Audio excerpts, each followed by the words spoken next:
So I've got questions for you. Are you teaching people how to send direct mails, direct messages via LinkedIn, via Facebook? Hopefully can get connection. So the question is that, would that work still? Hi, Jack here and welcome to this video. I want to demystify a myth about DMing. So the keyword is DM, direct messaging. I'm aware that there are trainers out there who are teaching the prospects how to do cold prospecting. Send them DMs, send them private messages, hopefully to have a connection. Perfect. I'm not against this. All I'm saying is that I come from a different school. From my experience, I don't enjoy doing this. Now, I'm not saying therefore they suck or I'm better. All I'm saying is that you find what works for you. And I'll explain to you why I take my view. Would that be okay? But before I do this, I want you to do me a favor. As this saying goes, if you haven't subscribed to my channel, you can see a bell, there will see a button below. Click subscribe so that you can help me spread these videos that I've created to a wider reach of audiences. And remember, hit the bell and get notified so that you know when the next video is going to be up and you can watch it. All right, now let's get to the topic, selling and closing. Now, first of all, let me paint a scenario for all of you. The scenario is that I'm aware that some sales trainers, especially the LinkedIn, because LinkedIn, according to Gary Vaynerchuk, one of the very interesting things that he said is LinkedIn is like the Facebook of 2012. It is a wild, wild west. That's my definition. So the thing is that in order for you to post things on LinkedIn, you don't need to worry so much about what we call the followers, because with the reach, with the algorithm, you need not have a lot of followers, and yet your post may be seen by a lot of strangers that you don't even know. That's how cool this LinkedIn is. So on the other hand, LinkedIn traditionally is actually a B2B professional platform. So I have my LinkedIn account. I can't even remember when I created this account. So at this point when I'm recording the video, I have 2,630 connections. So reaching out to what I call the second and third level connection, my reach based on that LinkedIn algorithm is about 1 million. So you see, this is very powerful stuff. So therefore, some trainers then said, okay, in order to establish better connection or even wider reach of audiences, all you need to do is then go to direct message these people. And let me teach you the technique of looking at these qualified people and then have the connection. Now, this is something that I am not against, because in fact, this is what we call creating connection. But of course, I will do another video in future talking about what should you say about connecting with these people. Like when you send a direct message to these people, what should you say? Because I have seen some idiotic, I hate to use the word idiotic, but these are really idiotic messages, which I don't know and I have no idea why I received this in the first place. But anyway, that's not what I want to talk about in this video. All I want to say is that there is a technique called cold prospecting by sending direct messages. And it works if you know how to crush it. That's fine. But the thing is that is actually a sales or selling approach. Why? Because you put yourself to other people and say, I want to connect with you. So who will make the request? Is that you or is that the other guy? So let's say you are the salesperson and the other person is a prospect. A selling scenario basically is you as a salesperson pushing out what you want the other party to do and get the other party to respond to your request. That is selling. So to me, selling is a process. Write this down. Selling is a process. No doubt this is always accepted. It is a selling process. A selling is a cycle. A sale is a process. No issue with that. But what is the problem, you may ask? Because the thing is this, in sales, people have been told that in order to get more yeses, they have to get more, comment below, more what? So if you type the word No, okay, so some of you actually type the word no or actually say out loud. That means you have been conditioned many times ago. I won't even say years, but many times ago, long ago, that in order to get more yeses, you have to be rejected. And how many of you honestly don't like to be rejected? Right? So me, I also don't like to be rejected. Therefore, one of the biggest problems for salespeople is they have to be thick-skinned. Why? Because they will have rejection. But if you have thin skin or you cannot tolerate all this rejection, sooner or later you will quit. And then what will happen as a human being? You are labeled that sales sucks. Salespeople are slimy. They are pushy. They push people to buy something that the buyers don't want. Therefore, I shall not be part of this game. I'm not in sales anymore. But here's the problem. Sales equals income. My teacher blessing us talk about it all the time. Sales equals income. If you don't know how to sell, there's no money in your pocket. Does that make sense? Comment below. So you see the dilemma is that I need to make sales in order to bring home income. But I do not like to be rejected. That's why I don't want to be in sales. So this is the reason why in the world of sales, it is tough for people to create tremendous results.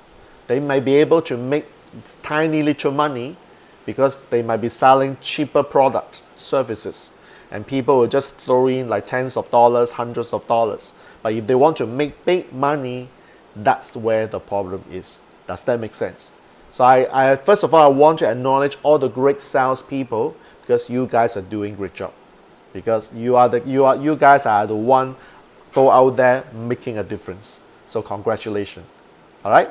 But my point is that most people are not fantastic salespeople. How many of you seriously have in your circle a lot of great salespeople? When I say great, I'm talking about they can make easily 5 figures, 6 figures a month.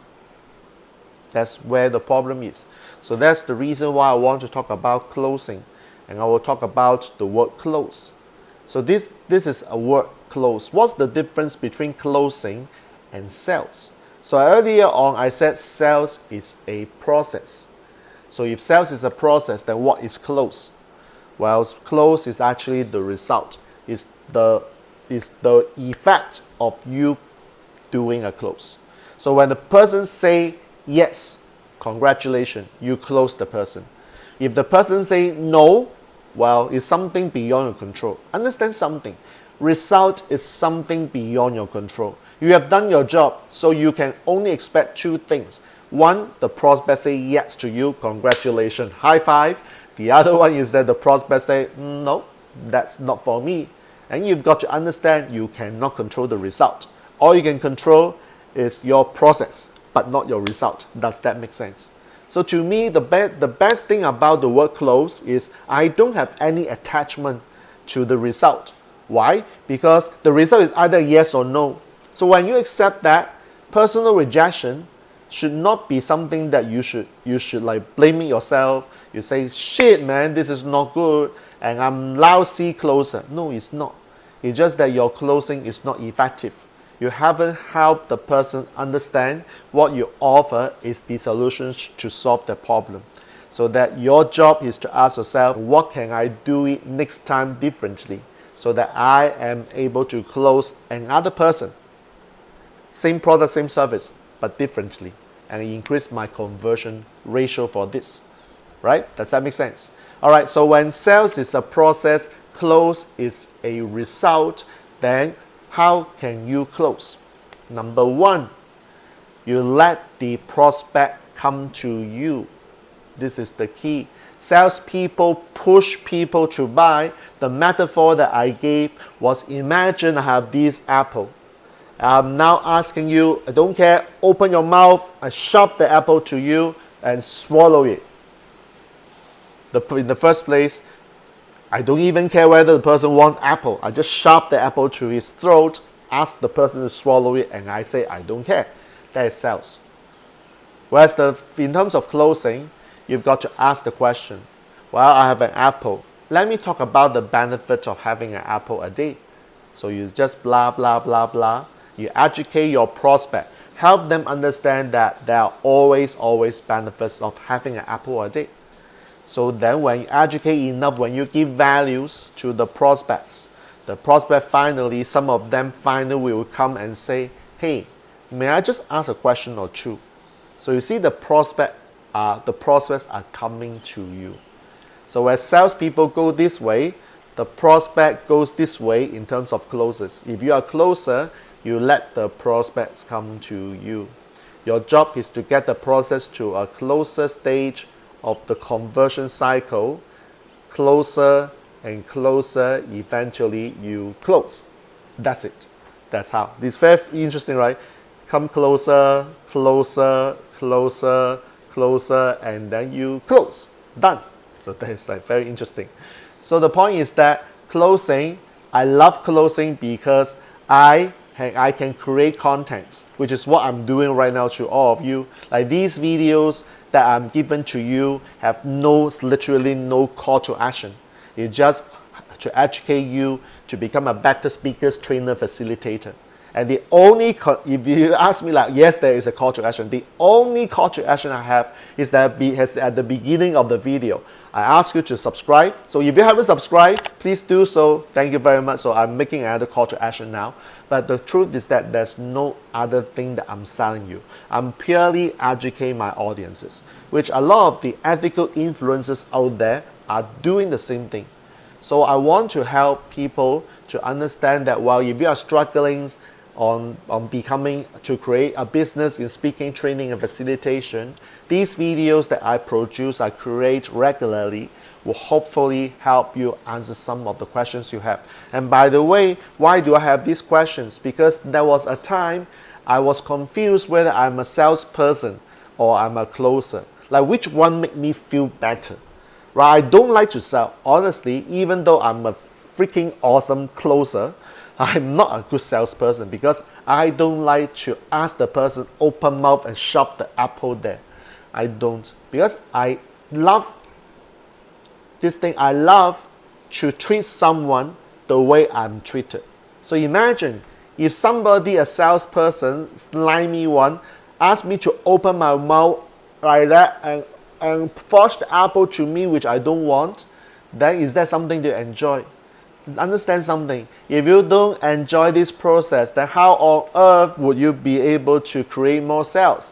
You can fake it. You can say, yeah, I forced myself to be in love of sales. I used to do that many years ago. And you know what? It's like I forced myself, but it's fake feelings. Like feeling can be fake because it's not real to me. So even though I'm lying to myself, I love sales, I just don't enjoy it. So there was a time I believed that no, selling is not something that I really truly enjoy. So fortunately, I stumbled upon this thing about closing, and closing is a totally different story because I can create influences, provide values in the marketplace to get the prospects coming to me and ask me questions. When the prospect come to me to ask questions,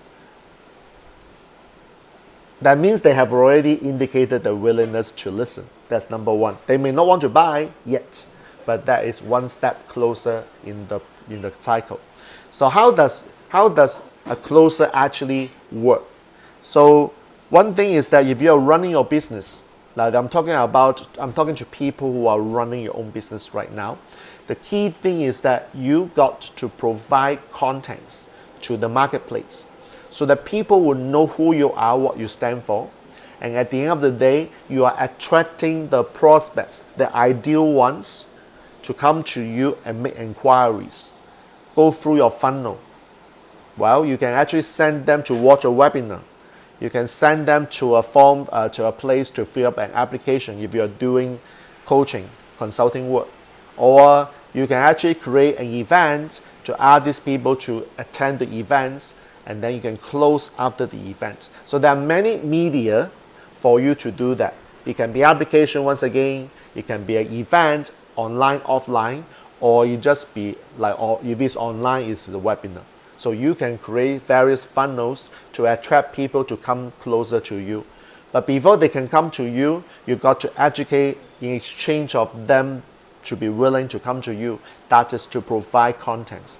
which is the reason why in this channel I provide lots of contents, and I'll be doing this until the day I quit, and I don't know when that will be. But my point is that when I'm creating contents and giving you the values in the marketplace, would that stick to you? Would that help you remember, oh, there's this channel that Jack Wong from Singapore, the Hong Konger living in Singapore, actually created an awesome channel talking about speaking, training, and facilitation, and go and check it out. So therefore, this is my strategy, and I'm doing this to show you my strategy. I'm not here like manipulating or have some agenda behind. In this channel, there's 100% no agenda. I'm doing this as a way of my teachers saying public service, right? So again, the thing about selling and closing, the difference is selling is actually a process. You've got to sell, but you do not want the rejection as one of the showstopper preventing you from making the next sale. So when you change your identity to be a closer, all you need to do is to learn how to close, and it is always easier when the prospect comes to you and you then close the prospect rather than you go out to do prospecting. Now I'm here telling people that I don't believe cold prospecting works. I do know there are trainers out there who are teaching cold prospecting. It's just that it doesn't work for me. So it's not my style, it's not my preference. So you will never ever hear me talk about cold prospecting.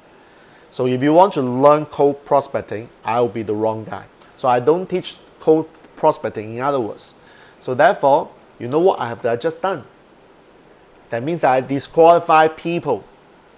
I disqualify prospects who also don't like cold prospecting. Imagine if you like cold prospecting, you won't be even watching this video right now. That means you are not my types of prospects. But if you can resonate with me that cold prospecting is something that you don't like, then we can have a conversation. We have affinity. Does that make sense? So your job as a closer is to sort, sift, separate the people who are likely buying from you from people who will definitely say no to you. So the chances of you getting a no will be lower simply because you do something called disqualification of your prospects in the first place. So that the funny thing about closing is there's so many things I can talk about. So if you have other questions about closing on stage or closing face-to-face, let me know. I would love to actually explore future questions or future answers from my experience in the corporate world. And I'm happy to share this with you. But right now, I want to share with you this thing about cold prospecting versus inbound marketing, sales and closing. They are similar, but they are not actually the same thing. So at the end, your call, you choose what works for you. And I'm going to talk about closing, not so much about selling or push people to buy, and because that's not me. Okay? So I hope that this video has helped you, some of you, understand the differences between closing and selling. They are very similar, but they are not the same. You need to know how to sell technically, but you want people to come closer to you and let you close. And that's my belief. Okay?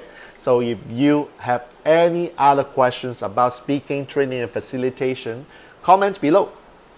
And I may consider answering some of these questions in the form of future video.